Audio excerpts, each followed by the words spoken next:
अब जैसे उदाहरण दिया आपको बच्चों का विवाह करने के लिए, प्रारंभ के अंदर श्री देवी पुराण के अंदर लिखा है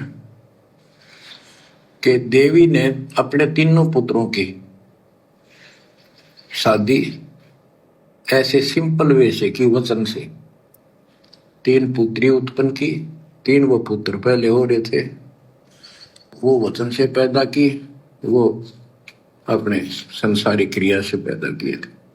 और तीनों को बुला बुला के कह दिया, ले बेटा यह तेरी पत्नी, ये तो उसका पति, जाओ अपना घर बसाओ। ना कोई बराती था ना कोई बाती था, ना कोई बराती था ना कोई बाती था। और आज तो बराती भी आ रहे हैं और बाती भी आ रहे हैं, बाती भी आ रहे हैं और बराती भी आ रहे हैं। गुरु जी के विधान अनुसार गुरु की गैर हाजिरी में इन आश्रमों में जाकर रमेणियां करनी नहीं चाहिए। अगर असल में आप रमेणी करना चाहते हैं अपने घर पे कीजिए, 10-15 लोगों के बीच में कीजिए, बारात इकट्ठा करने की जरूरत नहीं है। इन आश्रमों में जा रहे हैं, रमेणियां कर रहे हैं, दुनिया भर का वही आडंबर, लड्डू जलेबी बर्फी। ब्याह शादी में क्या होता है? लड्डू जलेबी बर्फी। ये सत्संगों का भोजन है क्या? ये सत्संगियों का भोजन है क्या लड्डू जलेबी बर्फी? तो क्या छोड़ा तुमने? दुनिया वाले भी लड्डू जलेबी बर्फी बना रहे हैं, तुम भी वही बना रहे हो। दुनिया वालों की शादी में 400-500 आदमी आ रहे हैं, अरे तुम्हारी शादियों में, तुम्हारी रमेणी में भी तो लाखों आ रहे हैं। वो भी अपने समाज के लोगों को बुला रहे हैं, तुम भी अपने भगत भाइयों को बुला रहे हो। और तुम्हारी रमेणी में तो जगत वाले भी आ रहे हैं, बड़े बड़े मंत्री आ रहे हैं, सरपंच आ रहे हैं, दुनिया वाले भी आ रहे हैं। तुम तो जगत वालों से भी गए गुजरे हो गए, तुमने परंपराएं छोड़ी कहां? तुम तो जगत वालों के भी बाप निकले। अरे जगत वालों की बारात में तो 100-200 आदमी आते हैं, तुमने तो पूरा देश इकट्ठा कर लिया होता है। ऊपर से राजनेता लोग आ रहे हैं। वो राजनेता कौन है? बाती।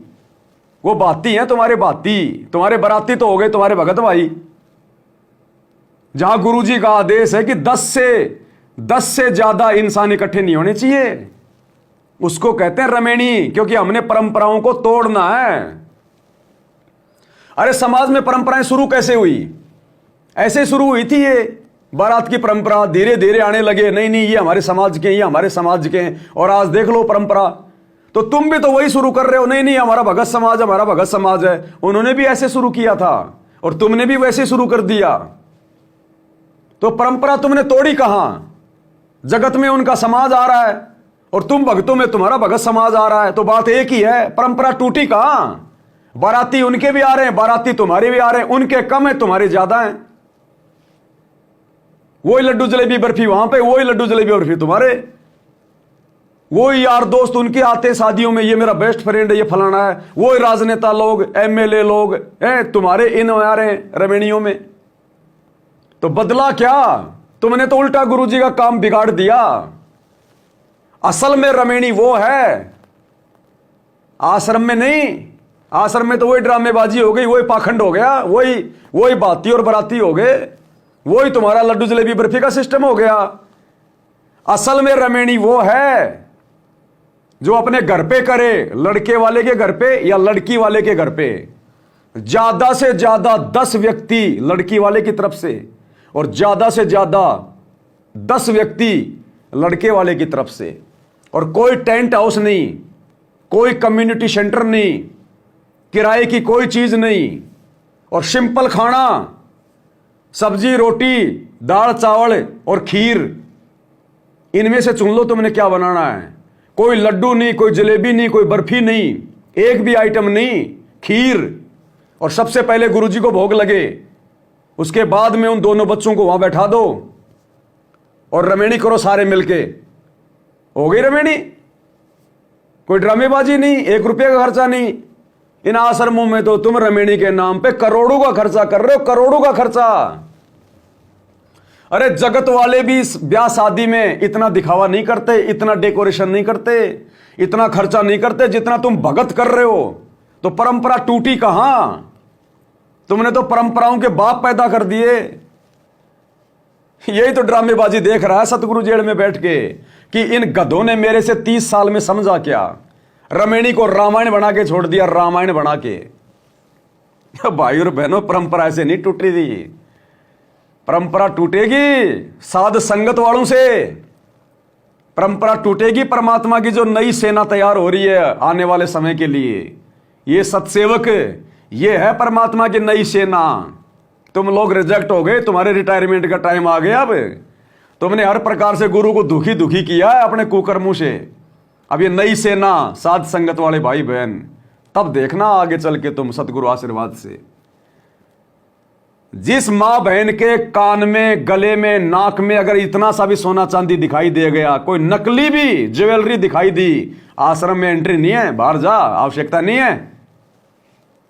जिस मां बहन के कपड़े टाइट होंगे, कोई जींस वगैरह पहन रखी होगी, तुरंत बाहर जा, पहले कपड़े चेंज करके आ अपने, आश्रम में एंट्री नहीं है। ये कोई रंडी खाना है क्या? कोई आश्रम है ये, भगवान बैठा है यहां पर। भक्ति करने के लिए आते या फिर बकवाद करने के लिए? किसी भी माता बहन ने कोई टाइटी पहन रखी होगी, कोई लेगिंग पहन रखी होगी, बाउट बाहर बाहर। ये वेश्यावर्ती का अड्डा नहीं है। किसको दिखाने के लिए आई तू अपनी ये टांगड़ी? अरे अपनी टंगड़ियां तू किसको दिखाने आई है? यहां पर कोई आशिक नहीं आते, कोई दीवाने नहीं आते, भगत आते हैं यहां। ये आश्रम है, रंडी खाना नहीं है। ये लैंगिक पहननी है, टाइटी पहननी है, बाहर जाके दिखा किसी को। कोई भी माता बहन जिसके ब्लाउज की या जिसके भी ये कुर्ते की बाजुएं अगर ये कोनी से ऊपर हुई, बहन जी वापस बाहर जा, बाहर। आश्रम में जगह नहीं है, ये रंडी खाना नहीं है। टाइम पास के लिए नहीं आ रहे यहां पर तुम, कोई मनोरंजन करना है लोगों ने तुम्हें देख देख के। क्या दिखाने आ रही हो तुम यहां पे? ये टट्टी पेशाब का कोथड़ा क्या दिखा रही हो तुम इसको? जिस भी मां बहन की नाभि दिखाई दे गई, नाभि, सुंडी, अगर इतने छोटे कपड़े पहन लिए, अगर सुंडी दिखाई दे रही है किसी भी माता बहन की आश्रम से बाहर, किसी भी माता बहन की पीछे से यदि वो कमर दिखाई दे रही है, अगर इतने छोटे कपड़े पहने, बाहर, आउट, बाहर जा। ये आशिकी का अड्डा नहीं है। कोई भी भगत फालतू की नौटंकी, कोई कड़ा वगैरह, कोई चैन वगैरह, कोई अंगीठी फंगीठी वगैरह, भगत जी बाहर बाहर। टाइम पास के लिए नहीं आ रहे यहां पर, भक्ति करनी है, बकवाद करनी है, ये चलेगा। कोई भी सरदार जिसने नाम ले लिया और अगर ये पगड़ी बांध के आ रहा है, बाहर बाहर। ये 2.5 किलो का वजन पहले बाहर उतार के आ, ये बाल उल कटा के आ, क्या बन के आ गए भिखारियों की तरह यहां? ये आश्रम है, एक सभ्य भगत बन के आ। ये दाढ़ी वाड़ी क्या लगा रखी है, कटवा क्या इसको? अगर सतगुरु रामपाल जी के मानव धर्म से जुड़ना है तो एक सभ्य इंसान बन। अगर तुझे सिख बनना है तो वापस अपने समाज में जा। ये पगड़ी वगड़ी तेरे सिख समाज में पहनना इधर काम नहीं है इसका। सतगुरु रामपाल जी के आश्रम में इन चीजों के लिए कोई जगह नहीं है। तब होगा ये भगत समाज तैयार, तब परमात्मा प्रसन्न होंगे। यहां तो ऐरे गहरे, गूंगे बहरे, गधे घोड़े सबको इकट्ठा कर लिया ज्योति पाठ के चक्कर में, दान धर्म के चक्कर में। इसलिए तो परमात्मा कहते हैं गुरु गलत यूं होत है नानक जे हा पंथ। नानक जी के पंथ की ऐसी तैसी कर दी उनके जाने के बाद में उन लोगों ने। अब ये संत रामपाल जी के पंथ की ऐसी तैसी पे उतारू हो रहे हैं उनके ये परिवार वाले। तो इसलिए परमात्मा कहते हैं गुरु गलत यूं होत है नानक जे हा पंथ, कि नानक जी ने कितना अच्छा पंथ चलाया था, लेकिन उनके जानने के बाद उनके परिवार ने, उन लोगों ने जिनके हाथों में वो कमान सौंप के गए थे, उन लोगों ने ऐसी की तैसी कर दी सारे पंथ की। आज सब लोग अपने आप को सिख कहते हैं, हम नानक जी को फॉलो करते हैं, मुर्गा खा रहे हैं, मटन खा रहे हैं, चिकन खा रहे हैं। सरदार लोग मटन की दुकान लेके खड़े हैं। अरे शर्म आनी चाहिए तुम्हारे को, अपने पूर्वजों को देखो। तो ये परमात्मा के मार्ग में नहीं चलेगा अब। इसलिए गुरु जी कहते हैं गुरु गलत यूं होत है नानक जे हा पंथ, फिट जननी ति संत की जो साकट शिष्य करंत है। कि लानत है उस संत को जो 2 रुपए के चक्कर में ऐरे गहरे को नाम दे रहा है। तो गुरु जी के परिवार वाले तो दान धर्म के चक्कर में ऐरे गहरे, गधे घोड़े सबको नाम दे रहे हैं। क्या कह रहे हैं गुरुदेव? बड़ुआ बड़ुआ सब कहे कोई न जाने खोज, गरीब दास कबीर कर्म वो बाटे सिर का बोझ। सभी उस परमात्मा को बड़ुआ बड़ुआ, गंदा आदमी, नकम्मा, भ्रष्ट है, ये तो दुराचारी है, ऐसे कह रहे हैं। और उसकी वास्तविकता को कोई नहीं समझ रहा कि दास गरीब कबीर कर्म। परमात्मा कबीर जी अपने सिर से बोझ उतार रहे हैं उन 64 लाख नालायकों का जो देखा देखी शिष बन गए, विश्वास उनमें है नहीं, मनमुखी हो रहे हैं। तो वो ईब बोझ क्यों कर किस तरह उतार रहे हैं कि सभी अपने आप कहेंगे हम उनके शिष्य नहीं, हम उनके शिष्य नहीं, क्योंकि शिष्य बनाना कोई बालकों का खेल नहीं है। परमात्मा कहते हैं गुरु गलतियों होते हैं, नानक जय है पंथ, नानक जे है पंथ, जनित संत की जो सकट शिष्य करंत। कहते हैं उस संत की माँ को भी लानत है, क्यों ऐसे निकम्मे को जन्म दिया कि जो साकट शिष्य बनाता है।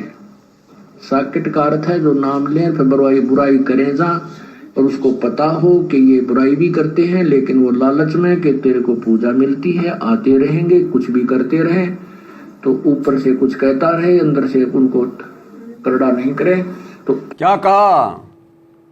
साकट वो है जिसको पता भी है और नाम लेने के बाद कि ये भगत सारी बुराइयां कर रहे हैं, और फिर भी उनको अपना शिष्य मानता है और 2 रुपए के लालच में उनको आश्रम में भी आने दे रहा है। कहते हैं उसकी मां को भी लानत है, उस संत की मां को भी लानत है, धिक्कार है कि सब कुछ पता होने के बावजूद भी उनको मना नहीं करता, ऊपरी मन से फॉर्मेलिटी में कहेगा ये नहीं करना। जैसे ये वर्तमान में साकट संत, गुरुजी के परिवार वाले कोऑर्डिनेटर ऊपरी दिखावे में पीड़ा पर्चा निकालते रहेंगे, आश्रम में सोना पहन के नहीं आना, आश्रम में ये नहीं करना, वो नहीं करना, भक्तों ने घूमना नहीं है, और गुरुजी के दोनों लड़के समुद्र में घूम रहे हैं, पर्यटन स्थलों पे घूम रहे हैं, अपनी फोटोएं खिंचवा रहे हैं, सोशल मीडिया पे डाल रहे हैं। गुरुजी का आदेश आ गया उसकी रमेणी नहीं होगी जो सोना पहनेगा, और ऐसी की तैसी इन सभी रमेणियों में सोना पहना जा रहा है। तो ऊपरी दिखावे में तो नियम है, और अंदर ही अंदर अरे यार होने दो ना, अपने को तो 25-25 हजार रुपये मिल रहे हैं पाठ के, क्या दिक्कत है। तो गुरुजी कह रहे हैं उस संत की, उस भगत की मां को भी धिक्कार है जिसने ऐसा सपोला पैदा कर दिया। क्या कह रहे हैं गुरुदेव, सुनिए। में है नहीं, मनमुखी हो रहे हैं, तो वो ईब बोझ क्यों कर किस तरह उतार रहे हैं कि सभी अपने आप कहेंगे हम उनके शिष्य नहीं, हम उनके शिष्य नहीं, क्योंकि शिष्य बनाना कोई बालकों का खेल नहीं है। सुनो, परमात्मा कहते हैं गुरु गलतियों होते हैं, नानक जे है पंथ, जनित संत की जो सकट शिष्य करंत। कहते हैं उस संत की मां को भी लानत है, क्यों ऐसे निकम्मे को जन्म दिया कि जो साकट शिष्य बनाता है। साकट का अर्थ है जो नाम लें फिर बुराई करें जा, और उसको पता हो कि ये बुराई भी करते हैं, लेकिन वो लालच में कि तेरे को पूजा मिलती है, आते रहेंगे, कुछ भी करते रहें, तो ऊपर से कुछ कहता रहे, अंदर से उनको करड़ा नहीं करे। तो ऐसे कहते हैं वो फिर गुरु गलत हो जाते हैं, उनको हानि होती है। तो जो शिष्य पार नहीं होंगे और गलती कर रहे हैं फिर भी वो अपना शिष्य मान रहा है, तो उस पे भार बन जाता है, दोष लगता है। तो परमात्मा अपने सिर से उन 64 लाख बीमारी को पटक रहे थे, उस वजन को, और दुनिया उनको कह रहे थे बड़ुआ बड़ुआ सब कहें कोई न जाने खोज, गरीबदास कबीर कर्म यो बाटत सिर का बोझ। तो इसी प्रकार वर्तमान में वो कबीर परमात्मा सतगुरु रामपाल जी भगवान हिसार जेल में बैठ के उन साकट शिष्यों को बाहर निकाल रहा है, परीक्षा ले रहा है वर्तमान में, जिन्होंने गंदगी फैला के रख दी उनके भक्ति मार्ग में। एक भी मर्यादा सुरक्षित नहीं है, ठीक ठाक नहीं है वर्तमान में इन आश्रमों में। बढ़वागिरी शुरू हो गई, बढ़वागिरी। गुरु खुद कह रहा है ना कि अपनी माता बहनों को भी नहीं छोड़ रहे ये कोऑर्डिनेटर, तो ऐसे निकम्मे हो गए, काल की गोद में जाके बैठ गए सारे के सारे। कोई नियम नहीं, किसी के ऊपर कोई पाबंदी नहीं, चाहे कोई कुछ भी पहन के। बूढ़े बूढ़े लोग, दास देखता इन आश्रम में कई बार आते वीडियो, अरे बूढ़े बूढ़े 60-60 साल के लोग जींस पहन के आ रहे हैं, शर्म नहीं आती उन गधों को। कैसे तो बैठते होंगे। ये हाल हो गया इन आश्रमों का। माता बहनें सोना चांदी पहन के आ रही हैं, सोना चांदी पहन के पाठ कर रहे हैं माता बहनें। मैंने आपको दिखाया था अभी वीडियो थोड़े दिन पहले, नाक में सोना, कान में सोना, और वो पाठ प्रकाश कर रही है। उसको तो गरीबदास जी के उस ग्रंथ की शकल भी देखना दुश्वार है। तो भैया इनको चाहिए ज्योति पाठ का पैसा। ये है साकट, इनको मतलब नहीं है संगत की मर्यादाओं से, गुरु जी के भक्ति मार्ग से, गुरु जी के मिशन से। बाढ़ में जाओ गुरु जी का मार्ग और गुरु जी का मिशन। हमें चाहिए पैसे, ज्योति पाठ और मान बढ़ाई चाहिए समाज के साथ में। तो वो खेल शुरू हो रहा है यहां, नंगा नाच हो रहा है। नंगा नाच, अंधा पीसे और कुत्ता खावे। अंधा आदमी पीस रहा है और साइड में जो कुत्ता है वो खा रहा है, उसको पता ही नहीं, वो पीसता जा रहा है, कुत्ता खाए जा रहा है। मर्यादा टूट रही है, तीनों समय की आरती भी करते जा रहे हैं, कोई पता ही नहीं क्या हो रहा है, भक्ति जमा हो रही है, जा रही है, कुछ पता ही नहीं। और कब फिर अकाल मौत होके मर जाते हैं, फिर कहेंगे और हम तो भक्ति भी कर रहे थे। क्या खाक भक्ति कर रहे थे तुम? ड्रामे कर रहे हो, ड्रामे। भाई जो गुरु बचन पे डट गे, कट गे फंद 84 के, कट गे फंद 84 के, कट गे फंद 84 के।